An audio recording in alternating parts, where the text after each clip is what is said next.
매일 묵상 24년 12월 12일 목요일 징계 속에 깨닫는 선한 다스리심.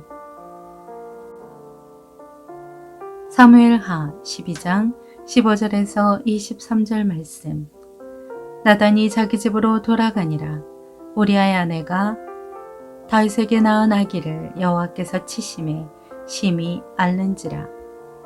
다윗이 그 아이를 위하여 하나님께 간구하되 다윗이 금식하고 안에 들어가서 밤새도록 땅에 엎드렸으니 그 집의 늙은 자들이 그 곁에 서서 다윗을 땅에서 일으키려 하되 왕이 듣지 아니하고 그들과 더불어 먹지도 아니하더라. 이래 만에 그 아이가 죽으니라. 그러나 다윗의 신하들이 아이가 죽은 것을 왕에게 아뢰기를 두려워하니 이는 그들이 말하기를 아이가 살았을 때에 우리가 그에게 말하여도 왕이 그 말을 듣지 아니하셨나니 어떻게 그 아이가 죽은 것을 그에게 아뢰 수 있으랴. 왕이 상심하리로다 함이라. 다윗이 그의 신하들이 서로 수근거리는 것을 보고 그 아이가 죽은 줄을 다윗이 깨닫고 그의 신하들에게 묻되 아이가 죽었느냐 하니 대답하되 죽었나이다 하는지라. 다윗이 땅에서 일어나 몸을 씻고 기름을 바르고 의복을 갈아입고 여호와의 전에 들어가서 경배하고 왕궁으로 돌아와 명령하여 음식을 그 앞에 차리게 하고 먹은지라.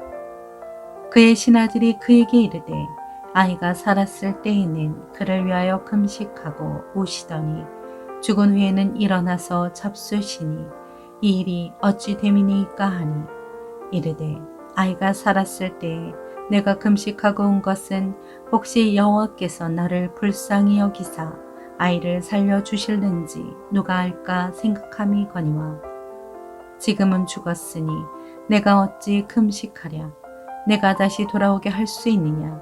나는 그에게로 가려니와 그는 내게로 돌아오지 아니하리라 하니라. 아멘. 묵상 길잡이.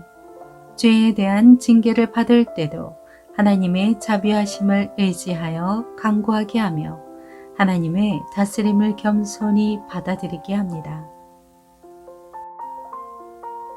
사무엘하 12장 16절에 간구는 생명의 위협, 환난, 질병과 같은 곤란에 처했을 때 하나님의 도우심을 간절히 바라며 청하는 것을 의미합니다. 고난 속에서 고통을 느끼는 것은 당연합니다.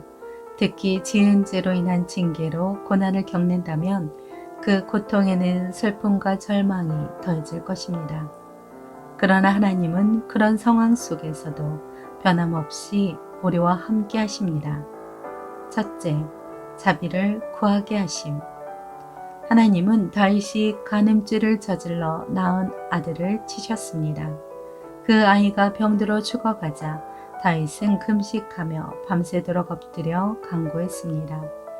죄로 인한 징계 가운데에도 하나님의 자비하심을 의지했던 것입니다. 우리도 변하지 않는 하나님의 자비를 의지하며 징계 중에 더욱 기도해야 합니다. 둘째, 죄의 결과를 알게 합니다. 다윗의 간절한 기도에도 그의 아들은 죽었습니다. 그 소식을 전해 들은 다윗은 금식 기도를 중단했습니다. 그는 몸을 씻고 기름을 바르고 의복을 갈아입고 하나님을 경배했으며 음식도 먹었습니다. 공의로우신 하나님이 죄의 결과를 깨닫도록 합당한 결과를 주셨다고 믿은 것입니다. 셋째, 다스리심에 순종하게 하십니다. 다윗이 어떻게 곧바로 일상생활을 시작할 수 있는지 신하들이 궁금해했습니다. 그러자 다윗은 죽은 아이가 다시 살아날 수 없기에 자신이 할 수 있는 일이 더는 없다고 말했습니다. 이 말은 하나님의 선한 다스리심을 신뢰하는 믿음의 고백이었으며 다시 시작한 일상생활은 곧 순종이었습니다. 죄는 되돌릴 수 없는 결과를 낳습니다. 그 결과 앞에서 그저 좌절하며 원망하며 불평하지는 않습니까? 다윗과 같이 죄로 인한 징계 가운데도 은혜를 그치지 않으시는 하나님을 바라보며 참된 회개와 순종의 길로 나아가십시오. 삶의 적용. 우리를 거룩하게 하시는 하나님. 하나님은 그들이 고난당하지 않게 하실 것을 약속하지 않으십니다. 대신 하나님은 그들이 압박에 굴복하여 신앙을 포기하기보다는 피 흘릴 각오가 되어 있어야 한다고 말씀하십니다.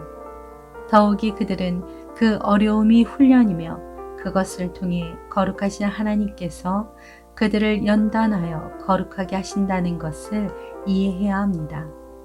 만일 그들이 이렇게 연단받지 않았다면 그들이 하나님의 자녀인지 의심해 보는 것이 마땅합니다. 단단한 성질이 수정을 더 맑게 한다는 것을 우리는 알아야 합니다.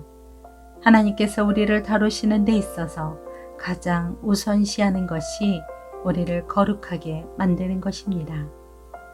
죄로 인한 징계는 하나님의 친자녀임을 확인하는 은혜임을 잊지 맙시다.